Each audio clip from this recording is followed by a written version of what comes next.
The South Pole is more than penguins and endless snow. There's a hidden ghost world within it. Look, it's right here on the globe. Don't confuse Antarctica with the Arctic, which is at the top of our maps. Much smaller in size, and, let's face it, way less mysterious. The ice sheet covering Antarctica is about 1 to 3 miles thick, which is up to 16 Eiffel Towers stacked on each other. This massive blanket hides the true features and contours of Antarctica's land. We still don't know much about this mysterious continent, and it is ice and snow that are to blame. We still don't even know the true shape and size of this continent. Mapping Antarctica without some huge shovels is an incredibly hard task. But satellites learned to penetrate the ice with their cameras. And now we know there's actually an enormous, dramatic ancient landscape beneath the snow. The ghost of the past.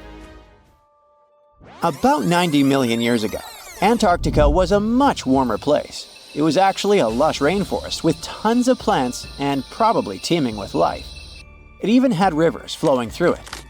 Then the ice came. This happened about 34 million years ago, during the transition from the Eocene to the Oligocene, when our planet cooled significantly. It was the beginning of one of our several ice ages. The land remained, but now was hidden under ice and snow that got thicker and thicker. To a regular eye, Antarctica turned into a white desert, vast, flat, and featureless. Time went on. This massive ice sheet moved around, smoothing and shifting the ground beneath it. Over the millions of years, it changed what the land looked like. Now, if we looked under the ice, it wouldn't hold any signs of the original South Pole, except for one place. In areas where the ice is especially thick and doesn't move much, like in East Antarctica, it has actually worked the other way around. It became like a super thick blanket that protects the land. Normally, things like wind or rain slowly wear away the ground over time, changing its shape. But since we have this protective ice blanket, it prevents these natural processes from reaching the stuff underneath. So, the ground stayed almost the same for millions of years, like it's been frozen in time. This special area near the Aurora and Schmidt subglacial basins has become the ghost of Antarctica's landscape. This place was barely touched even since it was first covered in snow 34 million years ago. This is a historical footprint, a place that can tell us what Antarctica's ground looked like before it became a freezing nightmare. As scientists peered under East Antarctica, they saw an amazing ghost. The traces of the rivers that were flowing there millions of years ago, various valleys, and some weird little islands, as well as 3 big chunks of land shaped like the letter U. Hey, what's that all about? You see, the continents on our planet are moving constantly, sliding along the red-hot lava mantle like cereal on milk. Over history, they came together and broke apart several times.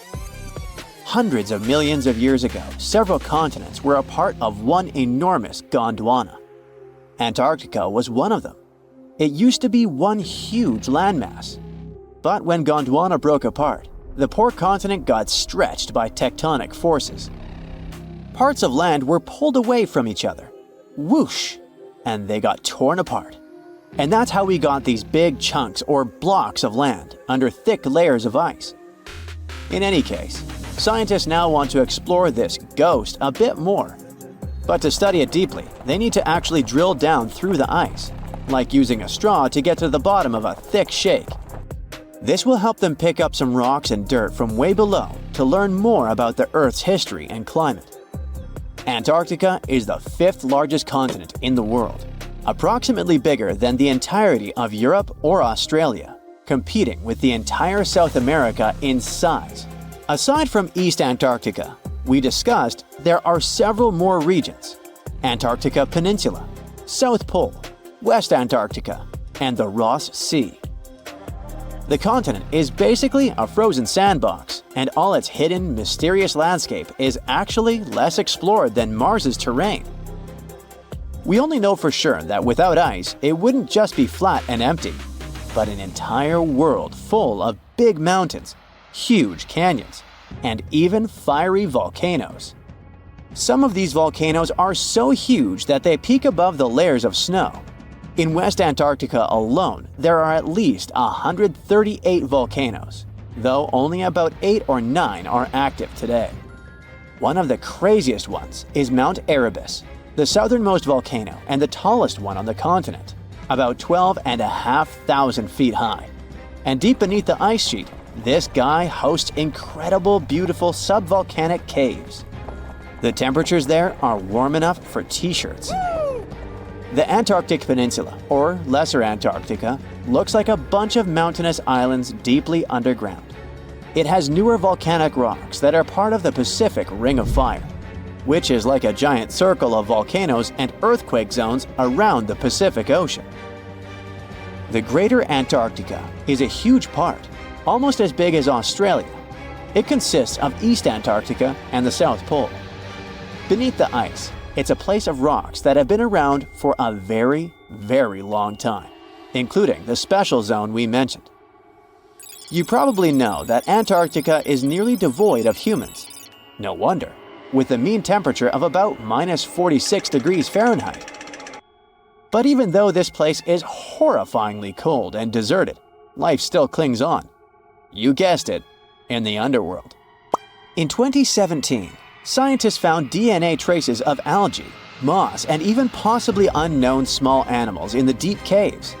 That means that even in such crazy conditions, there are still unique ecosystems thriving in little isolated warm pockets beneath the snow. There was another incredible find beneath Antarctica's Ross Ice Shelf, a lively ecosystem vibing within an underground river. Scientists have long suspected that Antarctica's underworld should have some freshwater lakes and rivers. One day, a satellite spotted a groove there. They decided to explore it and used a hot water drill to melt their way through the ice. As they reached the underworld, they dropped a camera into one of those hidden fresh rivers. And at first, they thought they'd find just some rocks or something. But instead, they stumbled upon hundreds of amphipods, tiny shrimp-like creatures. Little ones instantly swarmed around the lens. Shrimps blocked the camera and scientists couldn't check out what they wanted to. Pretty funny, but at least that means that there really is an important ecosystem deep within Antarctica. Now, they're gonna explore it. And all this is just the beginning of the mysterious underworld. Antarctica's snow also hides the deepest canyon on Earth under the Denman Glacier. Well, Mariana Trench is still the deepest point on Earth, but it's a part of the oceanic crust, geologically speaking. Also, in 1958, explorers found a huge mountain range under the ice, as big and tall as the famous Alps Mountains. The range stretched for about 745 miles with peaks as high as 1.7 miles. And all this magnificence is buried under tons of ice. Who knows what else we might find there? Antarctica holds about 60% of our entire planet's freshwater, which means it would be pretty bad if it melted. For example, there's this Doomsday Glacier, officially known as Thwaites Glacier. It's a huge ice formation, about the size of Florida, and it's melting right now. Every year, the sea levels rise by 4% because of it. If this guy melts away completely, the sea levels all around the world will increase by 2 feet, which might not sound like a lot, but it would be catastrophic for coastal areas. Luckily, researchers have found that even if its ice shelf were to collapse in the next 50 years, the glacier itself wouldn't retreat as quickly as they feared. It's still losing ice rapidly, but it would be quite a slow process. In 2011, scientists from Chile found a weird-looking fossil in Antarctica that looked like a squashed football. Almost 10 years later, the rock just sat on a shelf in Chile's National Museum of Natural History with no specific label. It went by The Thing in the museum because it looked like something from a science fiction movie. When the scientists finally got their hands on the strange fossil, it turned out it was actually a giant softshell egg from around 66 million years ago. This one is more than 11 inches long and 7 inches wide. A regular chicken egg is just 2.5 inches long, and an ostrich egg is almost 6 inches long for comparison. So, the Thing won the title of the biggest softshell egg ever found and the second largest egg of any animal we know of. The only bigger egg that was ever found was that of the extinct Madagascan elephant bird, which is also 1.5 times as tall as Michael Jordan. The bird, not the egg. The Antarctic egg is also special because it's the first fossil ever found in this part of the world. So, whoever left it there must have been one big creature, probably a giant sea turtle that lived long ago, like a mosasaur. This is surprising because most scientists thought these creatures didn't even lay eggs, so this discovery could change what we know about them. The egg is also unique because it has a thin eggshell and no pores, which is totally different from most dinosaur eggs. It actually looks more like the eggs of lizards and snakes, but it came from a giant creature related to these animals. No known dinosaurs or flying reptiles from that time and place were big enough to lay such a huge egg, so it must have been a mosasaur after all. But we can't be 100% sure. Scientists did a lot of work and studied 259 types of living reptiles, like lizards and snakes, and their eggs. From this, they figured out that the mommy who laid the egg was probably at least 23 feet long, not counting her tail. During the late Cretaceous period, this part of Antarctica might have been like a nursery. Paleontologists have found bones of tiny mosasaurs and plesiosaurs in the same area, along with bones from the grown-up ones. Archaeologists in Norway made another cool but literally discovery and found dozens of arrows that had been hidden in ice for 6,000 years. They were melting out of a large ice patch in the high mountains, covering an area of about 45 football fields. In 2014 and 2016, when the summers were extra warm, scientists went to an ice patch called Langfoni to look around.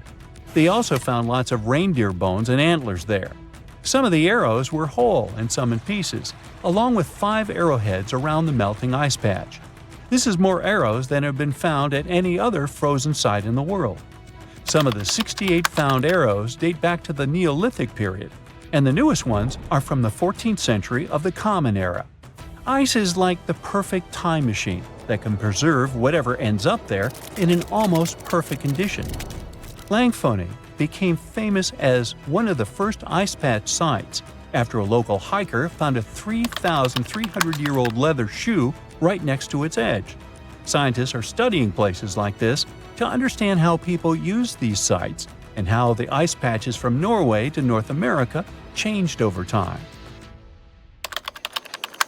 Now, once upon a time, around 32,000 years ago, to be exact, a squirrel buried some seeds near a river in Siberia. Am I the only one getting the Ice Age vibes? Anyway, these seeds belong to a plant with cute white flowers. Thousands of years later, a group of scientists found these seeds buried deep in the frozen ground, about as far down as a 12-story building is tall. The seeds were surrounded by ice and bones of animals, like mammoths, bison, and woolly rhinoceroses. The mature seeds had been damaged, maybe by some squirrel, but some of the younger seeds still had good plant parts inside them. The scientists carefully took those out and put them in small containers to help them grow. And here comes the coolest part. They were able to grow the plants. Their flowers were shaped a little differently from the flowers of the same plant that grows today.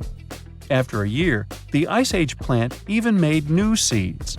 Based on this, the scientists suggested that permafrost could be a depository for an ancient gene pool, and we could find extinct species there and bring them back to life. Scientists on an icebreaker in Antarctica were looking for whales, but found something way more unusual. The camera behind the ship, which is as heavy as a car, detected 16 million icefish nests on the floor of the Weddell Sea.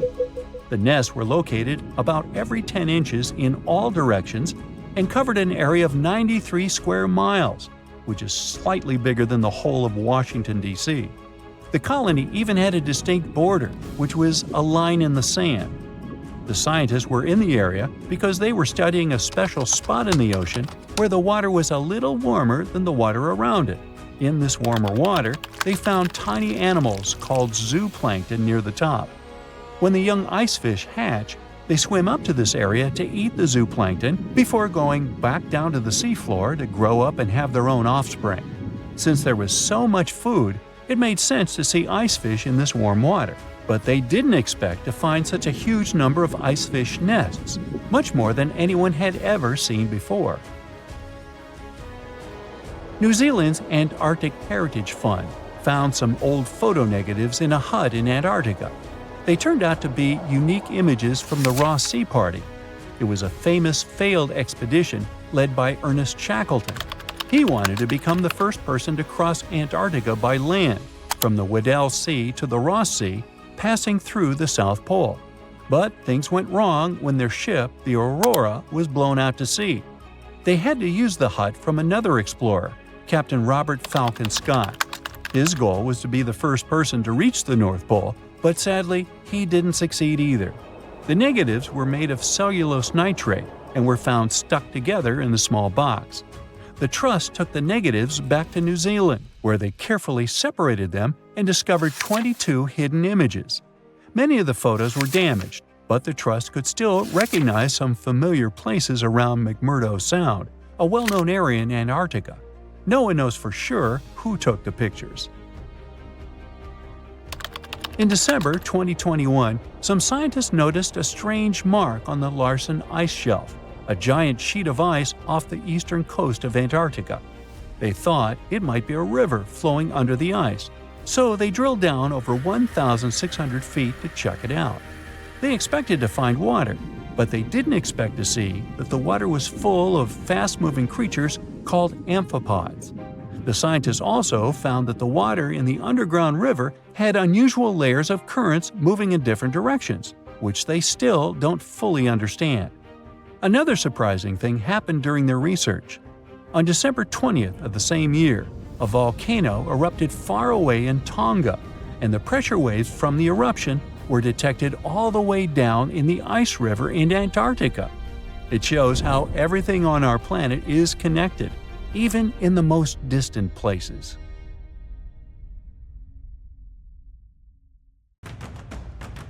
Scientists discovered something Atlantis-like near Australia. There used to be an entire continent that's now underwater. Here's what happened to it. Around 70,000 years ago, during the last ice age, there was a huge landmass called Sahul. It was located in the southwestern Pacific Ocean. This ancient supercontinent connected what we now know as Australia, New Guinea, Tasmania, and the Aru Islands into one giant piece of land. Imagine lush tropical rainforests surrounded by beautiful mountains. Sahul's tallest mountains were in the New Guinea highlands, with peaks reaching over 13,000 feet. This beautiful place was home to a variety of unique animals, most of which were pouched creatures. But back then, they weren't just koalas and kangaroos. Sahul was filled with different types of grazers, burrowers, scavengers, and predators. It was home to a huge diprotodon, a powerful hunter Thiosolio, and a horrifying Megalania, a creature that's much larger than any living lizard today. It was a unique place because the rest of the world was filled with placental animals at the time, like wolves, elephants, and humans. In Sahul, the only normal mammals were bats and rodents. But not all its parts were the same. The Timor, Arafura, and Carpentaria regions were covered by hot savanna and dry forests. It looked kinda like modern Australia, hot air deserts with scrubland, steppe, and temperate forests along the eastern coast. Back then, people were migrating all across the world. They made an incredible journey from Southeast Asia to Sahul and first arrived here from 60 to 45,000 years ago. They mostly traveled by foot and crossed the sea using bamboo rafts and simple boats. They came there from an ancient landmass called Sunda, which includes parts of Southeast Asia.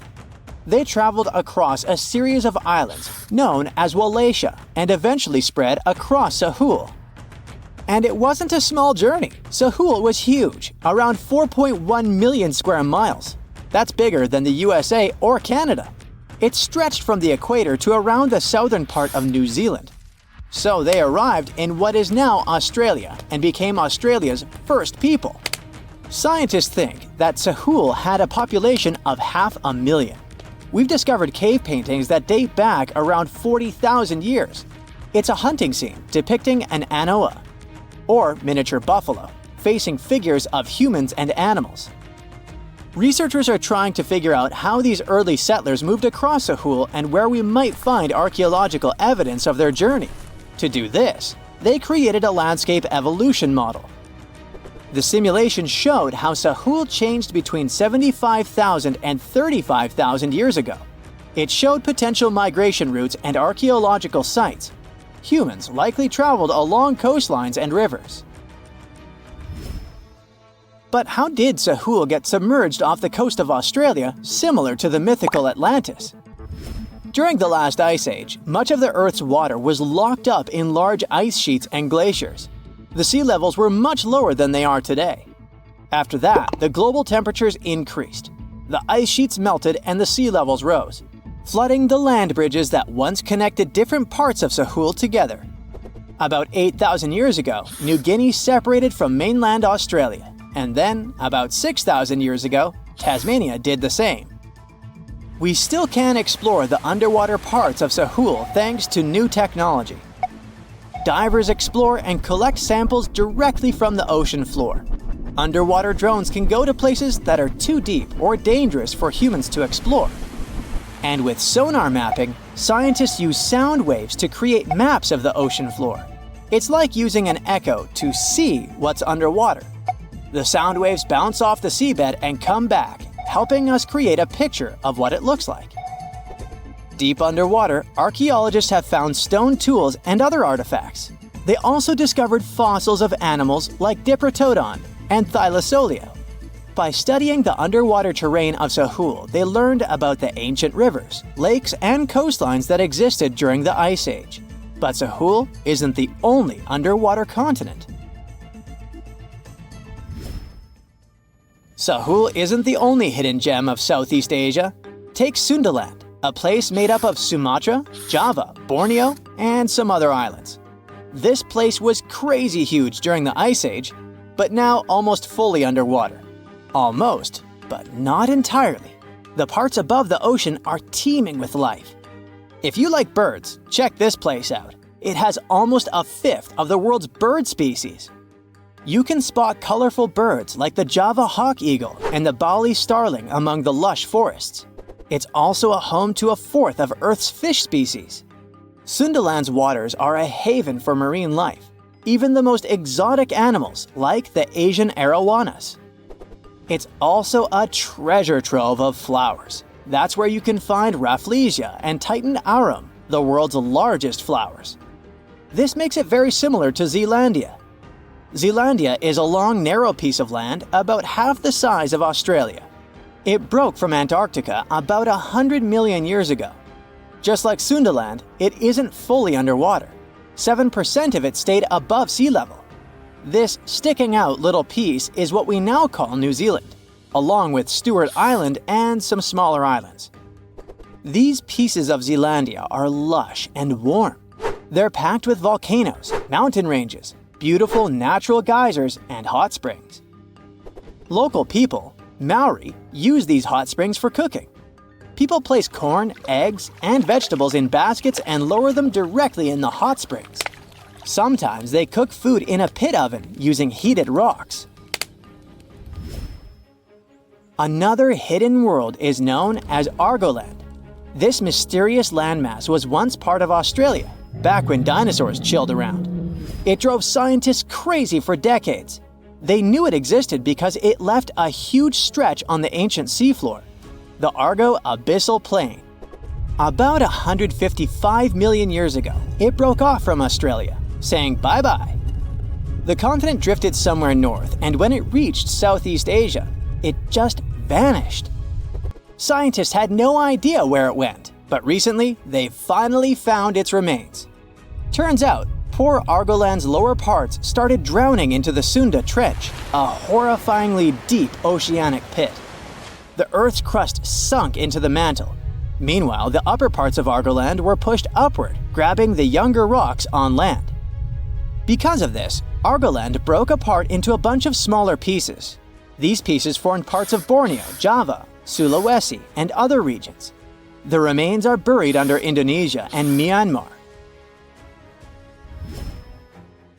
Imagine a colossal landmass the size of Greenland, Greater Adria. Its journey began about 240 million years ago when it broke away from the supercontinent Gondwana. It started moving north, and after 100 million years of enjoying the warm seas, it suddenly crashed into Europe and shattered into pieces. Most of these pieces went deep into the Earth's mantle, but some were scraped off and became part of mountain ranges like the Alps.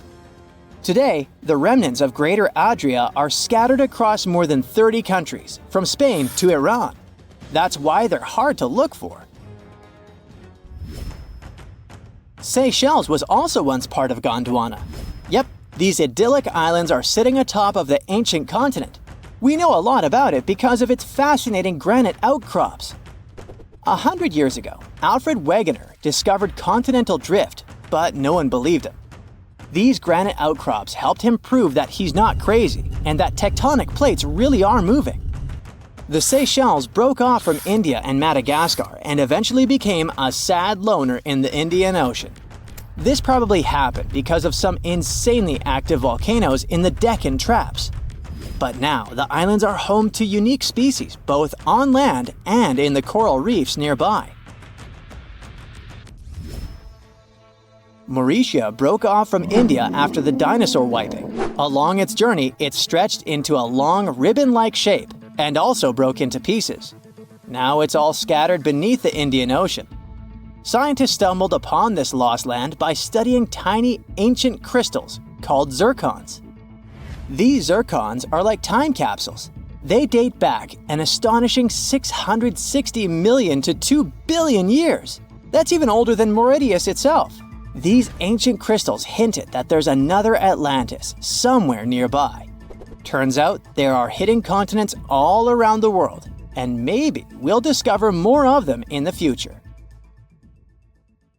The largest volcanic region on Earth is not in Africa or Japan, but under the ice of Antarctica.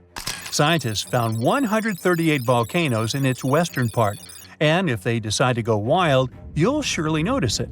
They could melt huge amounts of ice that will move into the ocean, raise its level, and make our planet uninhabitable for humans. But before you pack your things to fly away to another planet, hear me out.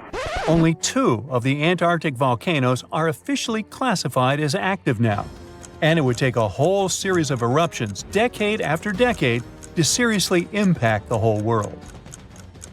Mount Erebus, one of the 2 Antarctic volcanoes currently in action, proudly bears the title of the world's southernmost active one. It has been continuously erupting since at least 1972. It emits plumes of gas and steam and sometimes even spews out rocks, and scientists call it Strombolian eruptions. One of the coolest features is a lava lake in one of its summit craters, with molten material on the surface. Such lakes are rather rare because they need certain conditions to make sure the surface never freezes over. The second active volcano is Deception Island, a horseshoe-shaped landmass. It is the caldera of an active volcano that last erupted over 50 years ago. Scientists who monitor it say it shouldn't go wild anytime soon. Antarctica also has plenty of fumaroles. Those are volcanic vents that release gases and vapors into the air. In the right conditions, they can spew out enough stuff to build fumarolic ice towers up to 10 feet tall. Scientists keep an eye on the Antarctic volcanoes with seismometers that detect when the Earth starts trembling from volcanic activity. Sometimes they also use more complicated tech, but it's all really challenging because of how far away this polar region is and how tricky it is to get there. That's why no one can predict when one of the continent's volcanoes that are now sleeping might erupt. We can guess what this waking up would look like if we analyze the events from nearly 20,000 years ago. So, shall we?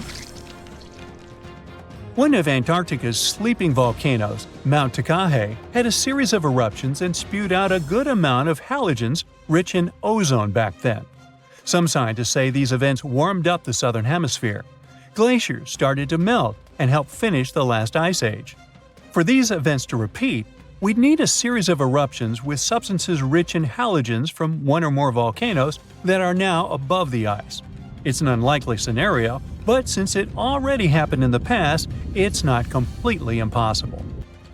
As for volcanoes hiding under a thick layer of ice, it looks like their gases would hardly make it to the atmosphere, but they would be strong enough to melt huge caverns in the base of the ice and produce a serious amount of meltwater.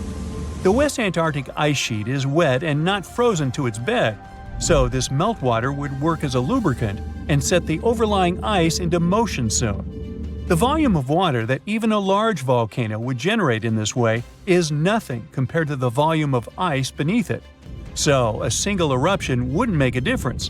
But several volcanoes erupting close to or beneath any of the western Antarctica's big ice streams would. Those ice streams are rivers of ice that take most of the frozen water in Antarctica into the ocean. If they change their speed and bring unusual amounts of water into the ocean, its level will rise. As the ice would get thinner and thinner, there would be more and more new eruptions. Scientists call it a runaway effect. Something like that happened in Iceland. The number of volcanic eruptions went up when glaciers started to recede at the end of the last ice age. So, it looks like, for massive changes, several powerful volcanoes above the ice with gases full of halogens need to get active within a few decades of each other and stay strong over many tens to hundreds of years. Antarctica stores around 80% of all the fresh water in the world, and if they melted all of it, global sea levels would rise by almost 200 feet. And then we'd have to look for a new planet to live on. But this again is an unlikely scenario. It's more likely that the eruptions under the ice will lubricate ice streams and seep water into the ocean, but it wouldn't be the end of the world. A super strong, super angry supervolcano could do it though, and it has already happened in the past. Over 200 million years ago, the world went through a major makeover with not one, not two, but 4 massive volcanic eruptions in huge pulses. The supervolcano called Camp had been erupting over and over for 600,000 years. It all happened in Wrangell, a large chunk of land that used to be a supermassive volcano stretching across what's now British Columbia and Alaska. And it wasn't the lava or the volcanic ash that ruined the environment. The eruption made carbon levels skyrocket. The planet would never be the same again. This volcanic activity might have helped dinosaurs grow from cat-sized critters into giants we saw in Jurassic Park. It kicked off a 2 million-year rainy season. It made the whole world hot and humid, and the dinos just loved it. Researchers dug deep into sediment layers beneath an ancient lake in Asia to uncover these secrets. They found traces of volcanic ash and mercury, clear signs of those epic eruptions. There were carbon signatures showing huge spikes in carbon dioxide levels. It made the atmosphere toasty, and the rain poured down. So the bad news is, another eruption like this could happen. The supervolcano beneath Yellowstone National Park has been sleeping for nearly 70,000 years. But if it wakes up, it would be many times more catastrophic than the eruption of Mount St. Helens in 1980. It's considered the most disastrous volcanic eruption in U.S. history. It followed 2 months of earthquakes and injection of magma below the volcano that weakened and destroyed the entire north face of the mountain. The eruption column went 80,000 feet into the atmosphere and spread ash over 11 U.S. states and several Canadian provinces. The last Yellowstone eruption was 1,000 times greater than that.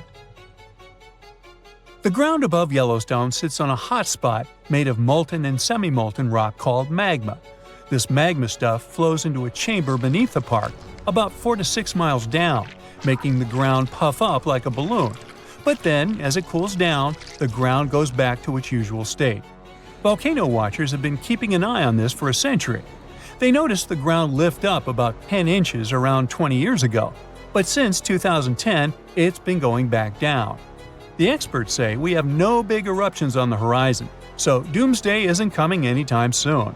But there's some underground activity going on lately which keeps us interested. Since humans haven't been around to witness every little thing Yellowstone does, It's kind of tough to say for sure what's brewing down there. Yellowstone has had some epic eruptions within the last couple million years. They happen like clockwork, with gaps of 600,000 to 800,000 years between them. The last big one was around 640,000 years ago, and it basically reshaped the entire landscape, spreading ash and debris as far as Louisiana. You can still see the aftermath of the last big eruption in the Yellowstone caldera today. Experts say a massive eruption like the last one is an unlikely scenario. We're more likely to see eruptions of steam and hot water or lava flows. When and with what force it will wake up remains a mystery to scientists. In November 2020, a wave the height of a 4-story building was recorded off the coast of Vancouver Island, Canada. The team at Marine Labs, the company that operates the buoy that got caught in it, couldn't believe the data they saw. Everything was normal, then, unexpectedly, a vast force came, pulled the buoy down, and then sent it up to a peak before taking it even deeper. The probability for such a huge wave to form is once in 1,300 years, so they had to be sure it wasn't a technical mistake. Marine Labs sent the data to a rogue wave scientist at the University of Vancouver. They analyzed and validated the findings and shared them in February 2022. The wave officially became the most extreme rogue wave ever officially recorded, as it was 3 times the height of waves around it. Luckily, this giant didn't leave any damage, as it happened too far offshore. For centuries, rogue waves were believed to be real only in the stories of sailors. Christopher Columbus himself mentioned a rogue wave, but back then, it wasn't officially a thing. In August 1498, he was on his 3rd expedition to the Americas. As they were passing through a strait near Trinidad, a huge wave lifted the boats. They managed to survive and continue the journey, and the area is still known as the Mouths of the Dragon, named this way by Columbus. Back in 1826, a French scientist and naval officer was crossing the Indian Ocean on his ship, the Astrolabe. They got caught in a terrible storm and witnessed several waves over 80 feet tall. One of them was the height of a 10-story building. The crew lost one of its members, but the 4 of them, including the captain, made it to land and spread the story of the gigantic waves. But back then, scientists were sure waves couldn't be taller than 30 feet. So everyone took this story as a tale. Witnesses shared many other stories of giant waves coming out of nowhere, but scientists officially recognized the first rogue wave only in 1995. It went down in history as the Doppler wave, or the New Year's wave. This sea monster of the North Sea hit the Norwegian gas platform Dropner on New Year's Day. It reached a height of 84 feet. The waves surrounding it were twice as small. The rig was built to withstand waves up to 64 feet tall and had the most advanced sensors for its time. It became a sensation in the scientific world because it wasn't like any other type of wave they'd studied before. So they gave rogue waves an official definition. It's a wave more than twice as tall as others around it. These bad boys, also known as freak waves, monster waves, and episodic waves, can pop up lightning fast in a stormy sea or show up out of nowhere in calm waters. They have steep sides and a deep trough below, and look like a wall of water rising out of the sea. They're so intense that they can even swallow up rescue helicopters just trying to do their job. Rogue waves aren't the same as tsunamis. Tsunamis happen when there's a big shift in water, like an earthquake, volcanic eruption, or landslide. They mess with the entire water column. At sea, you might not even notice a tsunami cruising beneath you, but near the shore, as it hits shallow waters, those waves can shoot up to crazy heights. Rogue waves are formed at the surface level, although sometimes they can form deep below, and these are called rogue internal waves. Scientists and sailors singled out some statistics. Rogue waves more often form when wave trains run into fast ocean currents. The coast of South Africa is one good place for that. There are concerns that these water beasts may happen more often in the future because there's more energy in the atmosphere and ocean. It means larger and more frequent rogue waves and more ships lost at sea. Rogue waves aren't limited to oceans and can even occur in lakes. Lake Superior witnesses something that got the name Three Sisters. It's a series of 3 large waves, one after another. The second wave covers the ship decks before the first one is gone. The third wave jumps in and adds extra water.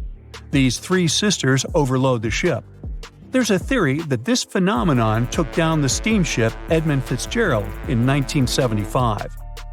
Rogue waves are also dangerous because they form rogue holes in the water.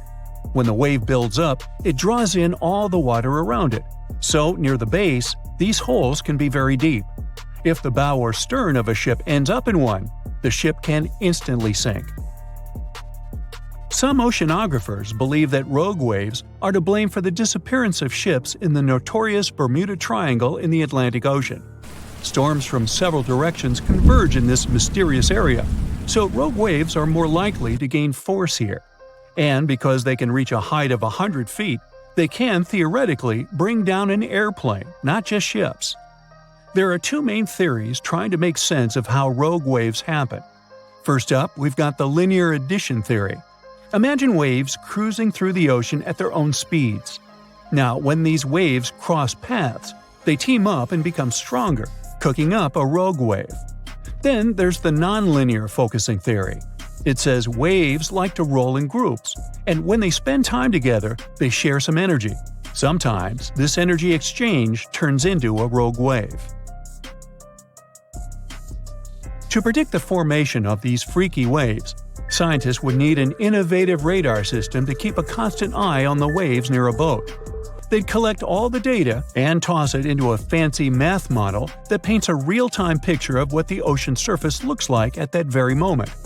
This model would need to do new calculations of the surface situation every 5 minutes. It would let the crew know if there were any extreme waves coming up in the next several minutes. Such a system doesn't exist yet, but as scientists measure more rogue waves, mathematicians may find a way to alert us of the upcoming rogue waves rising out of the water. Sometimes you can hear the term sneaker wave as a synonym for rogue waves, but oceanographers claim there's a difference. Rogue waves occur mostly in the ocean, and sneaker waves build up at the shore. They're also known as king waves and sleeper waves, and they roll up much faster than usual waves when they approach the beach. They always appear without warning after smaller waves and can be powerful. They can carry swimmers further away into the ocean. But the worst part is, they can also sweep you off your feet and into the water when you're casually strolling on a jetty or the beach, or on an outcropping nearby. Oregon State University researchers found that sneaker waves form in offshore storms that carry wind energy to the ocean surface. With all that energy, several waves unite and overlap into one beast that stands higher and goes further ashore than a regular wave. Another thing that makes them more dangerous is that, just like rogue waves, they're hard to predict. Fishers, surfers, and others who spend a lot of time by the water normally know when and what to escape when it comes to big waves. With sneaker waves, that logic doesn't work. There is no set time of the year when they're more active either, but putting together some data shows you're more likely to experience one of those somewhere between April and October, and the peak would be in October and November. Sneaker waves carry huge amounts of water, sand, and gravel. Those can fill up your shoes in a matter of seconds and sweep you off your feet if you're unlucky enough to be ashore at that moment. These sea monsters also have the power to move huge logs, which carries another hazard. Oh wow, there's a hole in the bottom of the ocean! It seems that the ocean has a leak. But it's not like a leak you would expect, where water is flowing out. It's more like a spring since water is flowing in, not out. This unique leak is something we know as Pythia's oasis. A grad student was the one who accidentally discovered it. He noticed bubbles that were rising to the surface. Normally, bubbles in the ocean tell us there might be some hydrothermal vents, which are hotspots for some pretty cool things. These vents are actually like hot springs on the seafloor, but instead of bubbling with warm water, they release a fluid that has been superheated in the crust of our planet. When seawater seeps into these cracks and travels deep into the crust, it comes into contact with the extremely hot mantle. This heats seawater to very high temperatures, and as it moves back up towards the surface, it carries dissolved gases and minerals. When the hot fluid shoots out of the vents, it mixes with the surrounding seawater and quickly cools down. Just a short distance away from the vent, the temperature can drop to a comfortable 68 degrees Fahrenheit or so, which is, as it seems, exactly what some creatures like. And there are some real weirdos living down there in the darkness, like ghostly fish, giant red-tipped tube worms, and a unique type of shrimp with eyes on their back. And some of them, like tube worms and bacteria, rely on the chemicals and minerals released by the vents to survive in harsh conditions. But in this case, the bubbling water didn't come from a hydrothermal vent. It was there because of a spring, and that's a bit more concerning. You see, the water in this reservoir needs to stay where it is. If too much of it seeps out, there could be some serious consequences, especially for the surrounding area. You can see this unusual leak along the Cascadia subduction zone, which is a massive fault line off the Pacific Northwest coast. It's a place where two pretty big plates that make up Earth's crust come together and slide along each other. The water from Pythia's oasis kinda acts as a lubricant between these plates. You can think of the fault zone as an air hockey table. When the fluid pressure is high, it's like you've turned the air on. That means the friction between the plates is reduced, which allows the plates to move. But if the fluid pressure is lower, the two plates can lock together, which then leads to the buildup of stress. Not that they'll feel bad. In the context of tectonic plates, stress is some pressure or force that can cause deformation. And if this stress starts to build up, at some point, it's gotta go somewhere. When it's too much, it can trigger earthquakes and most likely, not small ones. For example, a release of stress in the Cascadia subduction zone could lead to a magnitude 9 earthquake. For comparison, the biggest earthquake we've ever recorded happened in Chile in 1960, and it had a magnitude of 9.5. The damage was enormous. So we hope the water will stay in its reservoir and keep maintaining the delicate balance between the tectonic plates. We've explored only 5% of the ocean. Who knows how many cool things are there at the bottom, waiting to be found? For example, check out these mysterious holes scientists have stumbled upon in the depths of the Atlantic Ocean, near the Azores. They're neatly aligned and are about 4 inches apart, or in some cases, even several feet. They resemble punctures left by a sewing machine. Some think these holes could have a biological origin. For instance, some fish may have made them while walking along the seafloor. Others believe we could be looking at something that's human-made, maybe left by a spiked tire. Of course, such holes are perfect for making up stories about creatures from other planets who allegedly made them. Or maybe even legendary monsters, like that one from Loch Ness. It's definitely hard to explain such symmetry of the holes, but one deep-sea biologist offered a pretty good explanation. He said there could be an animal burrowing beneath the sediment, and from time to time, it could make little chimneys just to get access to clean water circulation in its small burrow. I mean, there are sediment piles around the opening of each hole, and they do support the idea that something pushed the soil from below. But there's still no proof these holes are actually connected beneath the surface. And there are also a lot of things hidden at the bottom of the oceans and seas that ancient civilizations left us. For instance, archaeologists made a really cool discovery off the southern coast of Croatia, a road hidden under layers of sea mud that's 7,000 years old. They found the ancient road at the sunken Neolithic site of Solin. The site of Solin was a human-made island in ancient times, and an archaeologist discovered it 2 years ago. He was studying satellite images of the area around Korčula, one of the beautiful Croatian islands. When he realized there could be something interesting at the bottom of the sea, he dove into the water with his colleague. And under the surface of the Adriatic Sea, which is part of the Mediterranean Sea, at a depth of 13 to 16 feet, they found stone walls that were most likely part of some ancient settlement. The landmass where people built the settlement was separated from the main island by a narrow stretch of land. Luckily, this area is protected from big waves by the surrounding islands, so the site remained relatively well preserved. It's now hidden beneath the surface of the sea and covered in mud. But it's so exciting to imagine how people walked on that road nearly 7,000 years ago, visiting nearby settlements. If you want to see the weirdest creatures, you can always head to the bottom of the sea. Actually, scientists have determined there could be more than 30 potentially new species at the bottom of the Pacific Ocean. They've collected them using their remote-controlled vehicle. That's a big step because until recently, they could only study such creatures through photographs. I'm talking about segmented worms, different types of coral, some invertebrates similar to centipedes, and many others. But there are also many old freaky creatures that we already know about that look like they came from sci-fi movies. Red octopus, blobfish. Okay, this one kinda looks normal until you raise it to the surface. The goblin shark, Sloane's viperfish, zombie worms. Ugh. Yeah, I hear ya. Let's move on. The seafloor hides things from space too. There are traces of rare forms of plutonium and iron at the bottom of the Pacific Ocean. And what's awesome is that all this has come from space. These radioactive materials probably formed during some kind of cataclysmic event in space and eventually made their way out to our beautiful home planet. And this extraterrestrial debris most likely appeared on Earth within the past 10 million years. After it fell to the Pacific Ocean and settled at a depth of almost a mile, it became part of all those layers of rock down there. Plutonium is especially exciting for scientists. I mean, only tiny amounts of it have been found. Hundreds of atoms maybe. But it's still remarkable because these atoms are created by exploding stars.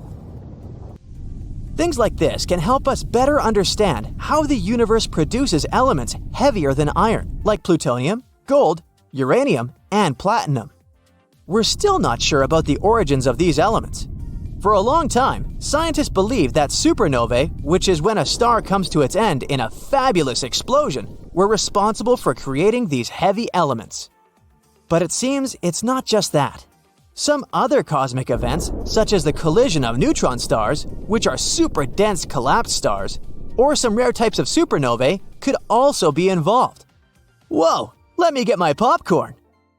There's a tiny island surrounded by the stunning clear Red Sea and a bustling underwater world. Submerged, also known as St. John's Island, has no trees and consists mostly of peridotite, which is rich in peridot. And before you Google it, peridotite is a gemstone that has the nickname the Evening Emerald because of its sparkling green hue. Some historians believe Cleopatra herself loved peridots, and that lady could afford any jewels in the world. Geologists believe peridot forms as a result of the spreading of the seafloor. When the Earth's crust decides to part ways, rocks from deep down get pushed up to the surface. That's exactly how our treasure island formed. The African and the Asiatic continental plates bumped into each other, and rocks in the lower crust went above sea level. Peridot also comes from meteorites that have crashed into Earth, but that's really rare. Its color ranges from a brown-green color to yellowish-green to pure green. Yellowish-green is the most common shade you'll see in jewelry. This color is possible thanks to a good amount of iron in the stone.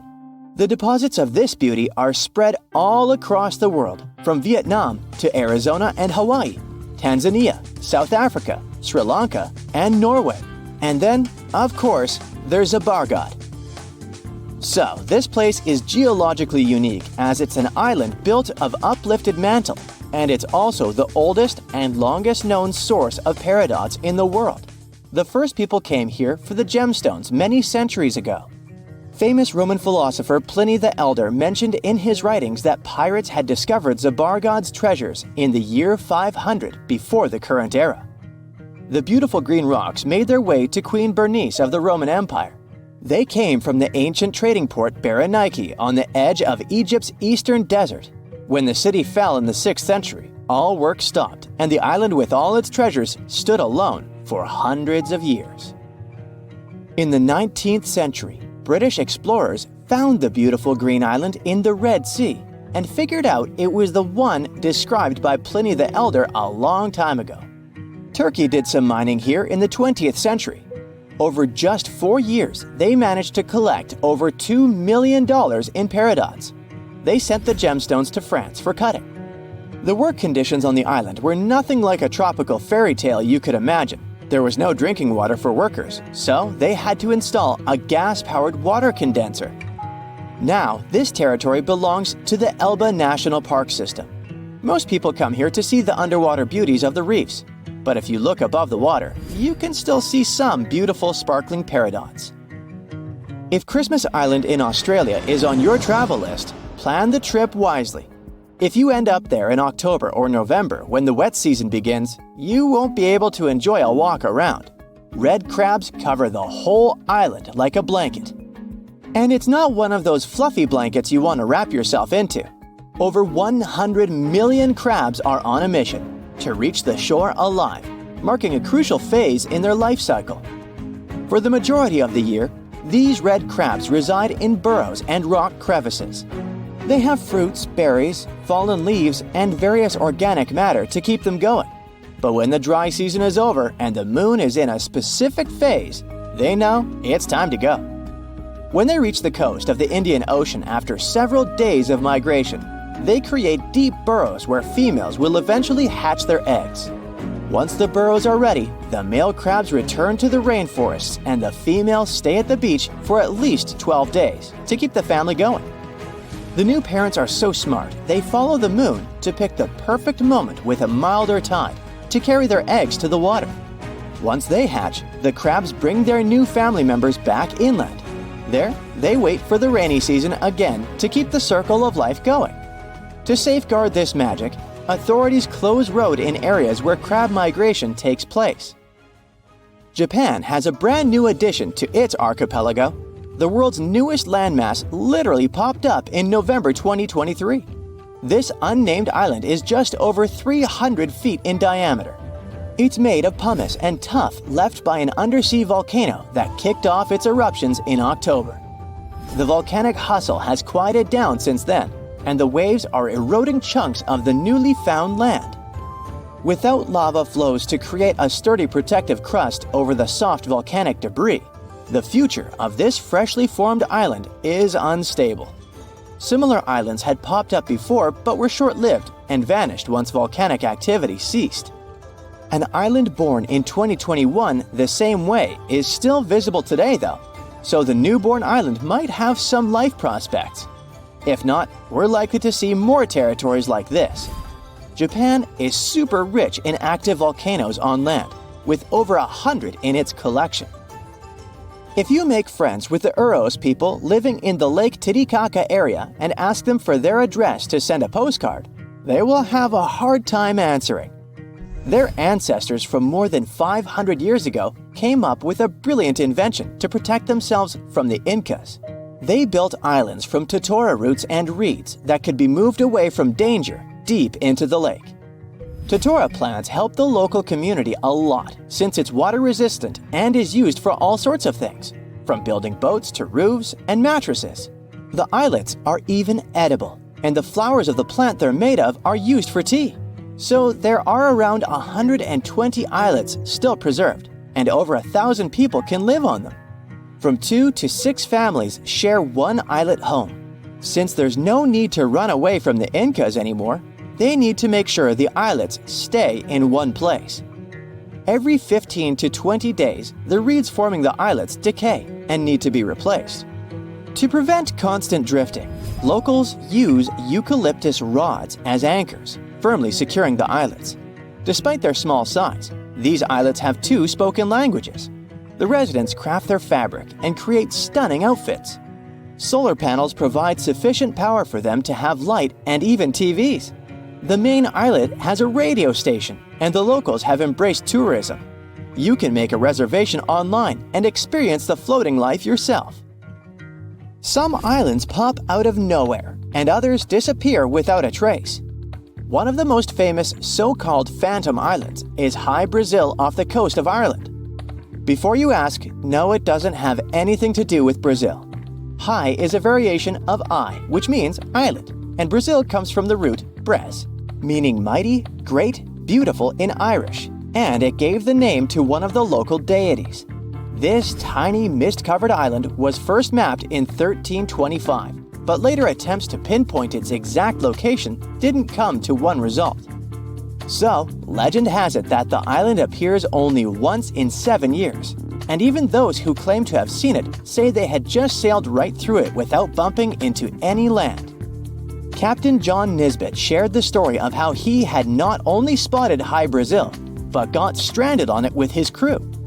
According to him, the island boasted a castle and was mostly uninhabited. There was even an encounter with an ancient grave gentleman who shared the island's ancient history over a lavish feast. In the late 15th century, a series of expeditions set sail from Bristol to find the famous island. All attempts failed, and High Brazil disappeared from the maps in 1865. We might never find out if it was there in the first place, but it's a beautiful story anyway.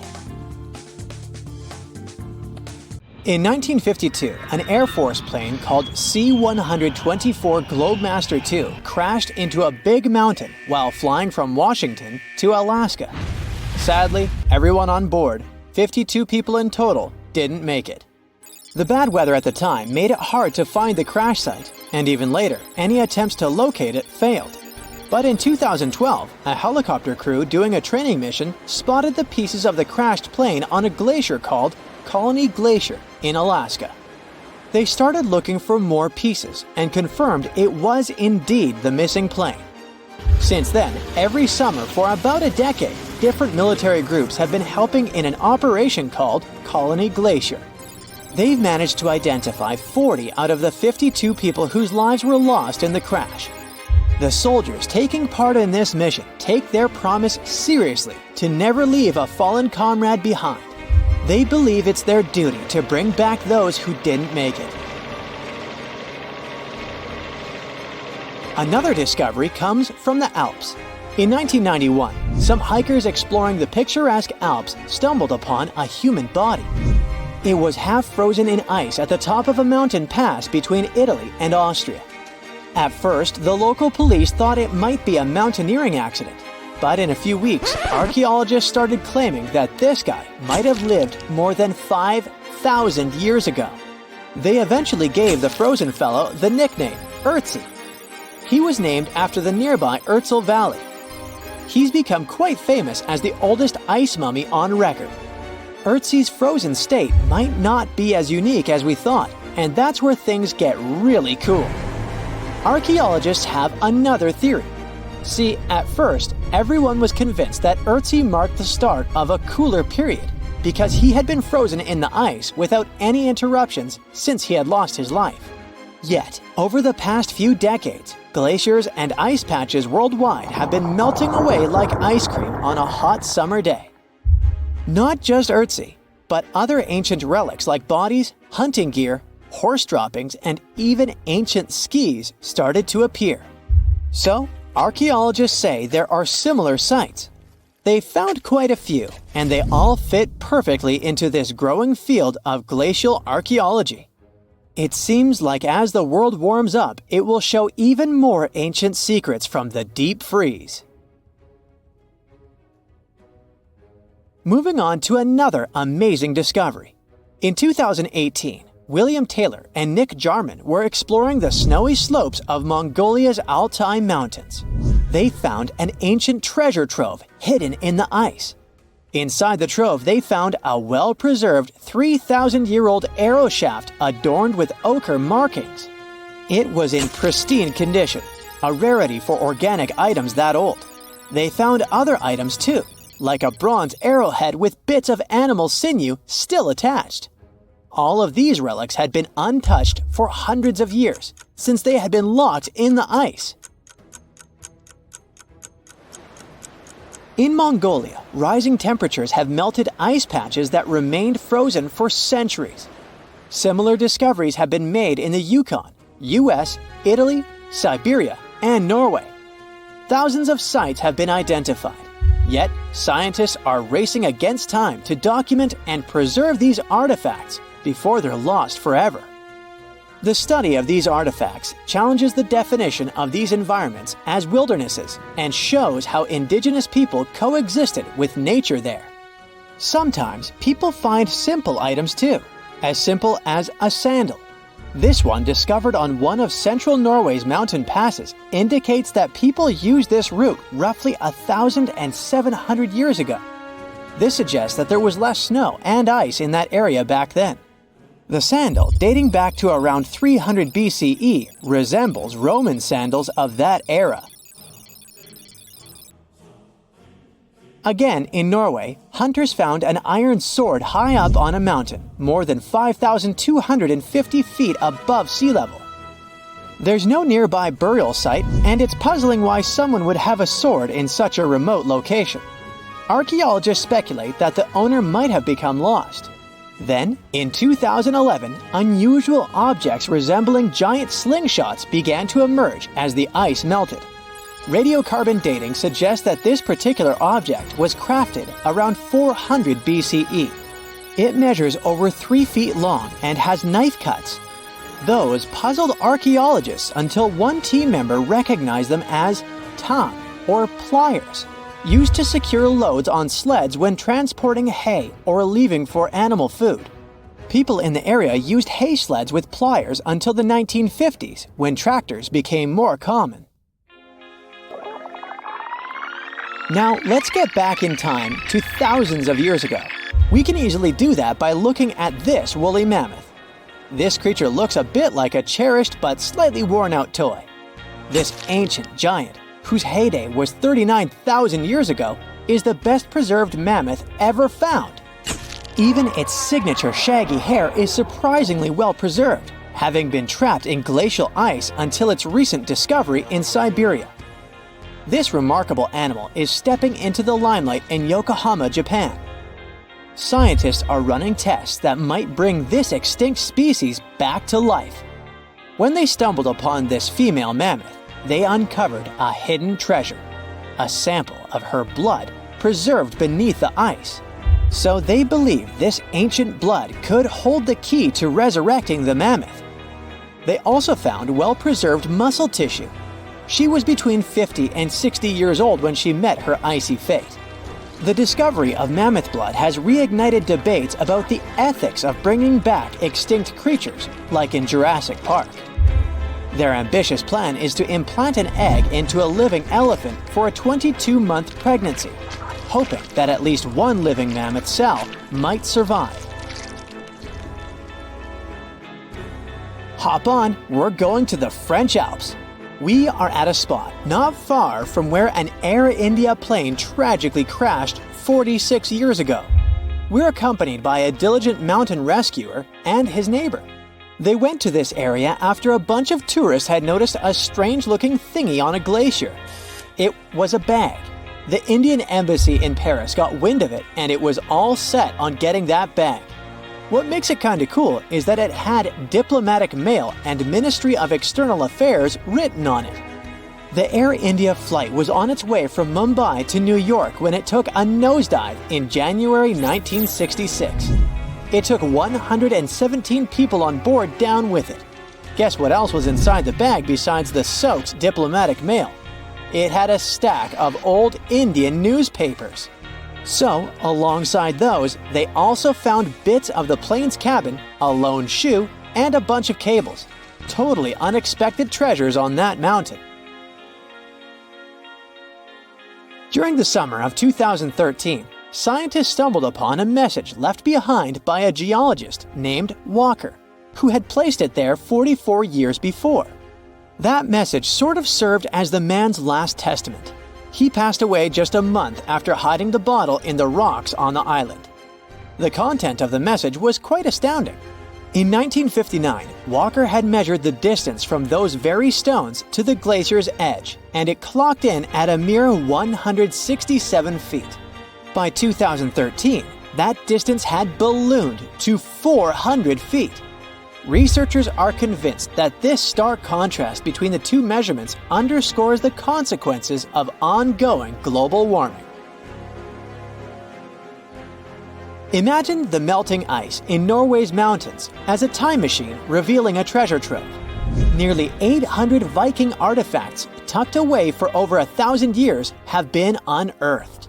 They give us a peek into the bustling trade networks of the Viking era and the critical role of the mountain passes in this ancient commerce. Among the finds are leather shoes, cozy woolen mittens, stylish tunics, feathered arrowheads, horseshoes, walking sticks, and kitchen gadgets from the Viking chef's toolkit. There are even Viking pack horse souvenirs. These artifacts provide us with insights into ancient travel habits and the peak times when those paths were bustling with activity, and give us a glimpse into the lives of adventurers. Surprise! There's more than 7 continents on our planet. Argoland, a hidden continent, may help us understand how our planet will look in the future.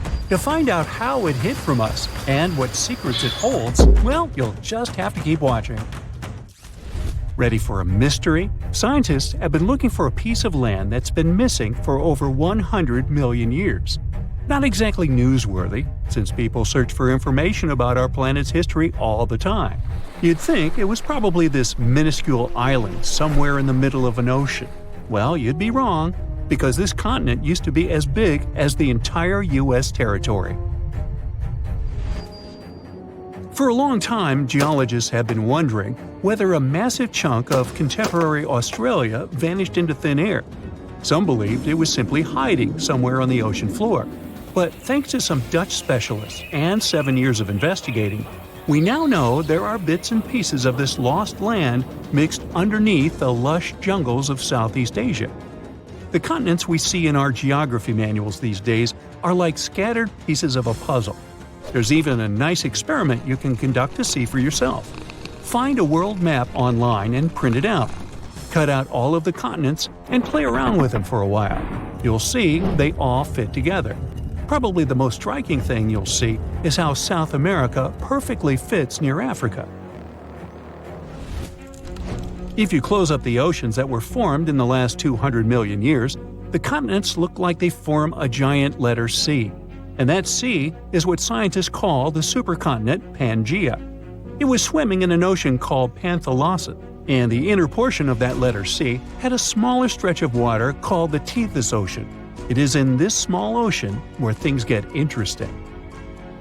Back in the Jurassic period, this vanished continent, which scientists started calling Argoland, vanished and left a hole in Australia, now known as the Argo-Abyssal Plain. Geologists initially believed this was all due to a process called subduction. It's when one piece of the Earth's crust dives under another and recycles it into the planet's mantle. Usually, specialists track this continental vanishing through off-scraping. That's how they figured out, for instance, that India bumped into Asia and gave us the majestic Himalayan mountains. But for Argoland, things were a bit more complicated. Bits and pieces were popping up in places like Myanmar and Indonesia, but they behaved like these time-traveling relics, looking way older than when Argoland supposedly separated from Australia. It immediately raised the question: if one continent can behave so weirdly, how many others are out there doing the same? Thankfully, scientists have now put together the entire timeline of Argoland and figured out its mystery. It didn't sink or get swallowed up. It simply transformed into an archipelago, breaking into smaller pieces, called microcontinents, and floating away from Australia.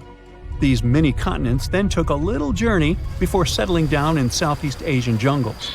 This discovery fits right into the whole Pangaea puzzle. It helps us better understand how continents break up and make up, all in one discovery, revealing secrets of biodiversity and climate back from in the day.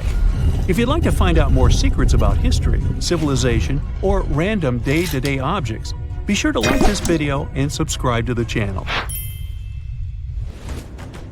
Like, for instance, the mystery behind this invisible species line in Indonesia.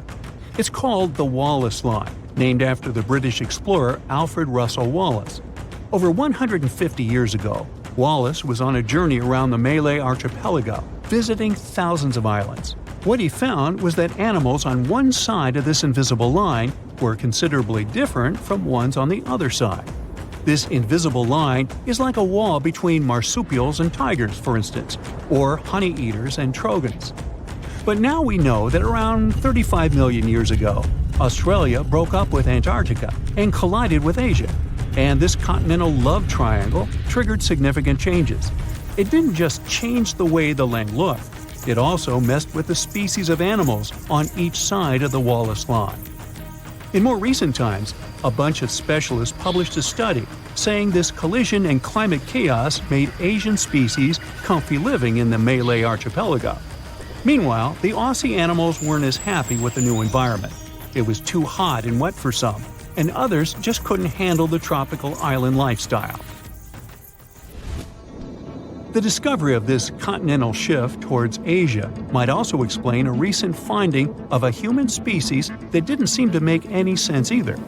You see, in this hidden cave in the Philippines, archaeologists stumbled upon a new human ancestor.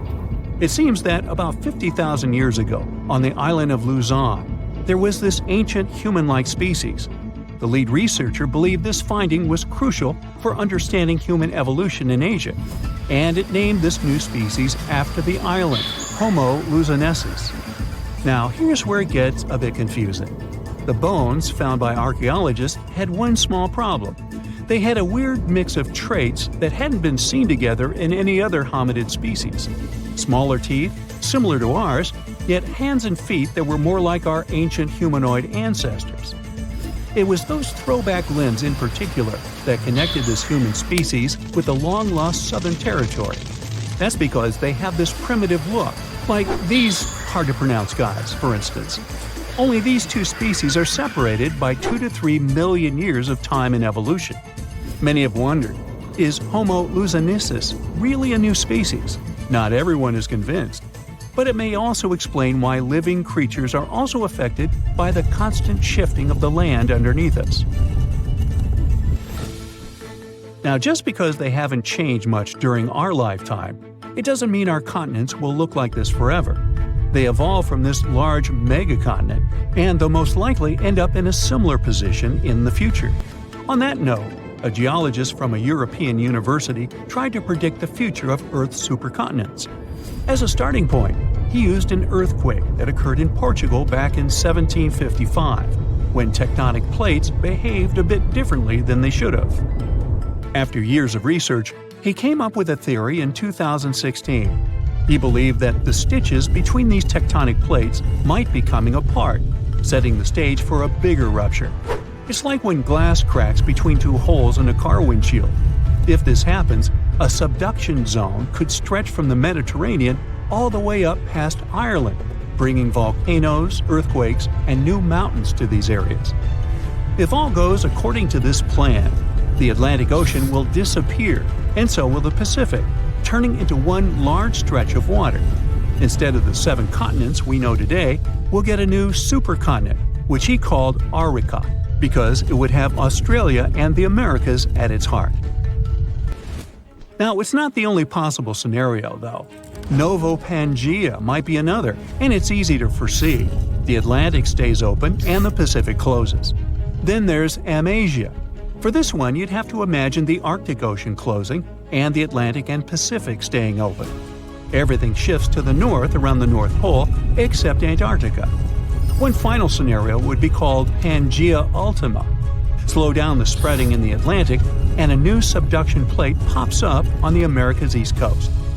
Well, either way, if all the continents collide in the future once more, some say it won't be fun to experience. It's believed that in around 250 million years, we'll feel like we're being trapped in a sweltering, soggy plastic bag. Weirdly, that bag will be the best place to live on Earth, the coastal areas. As for the inland spots, they'll be sizzling, like a desert on fire. Many of the species of animals we know today might not make it. As for us humans, we'll need to be creative if we want to withstand the heat. We should be thankful, though. These digital models are still great because we can use them to test all sorts of interesting ideas. For example, how these supercontinents would mess with tides. Taking future space travels into consideration, these models can help us understand the climates of exoplanets too. Those are located outside our solar system.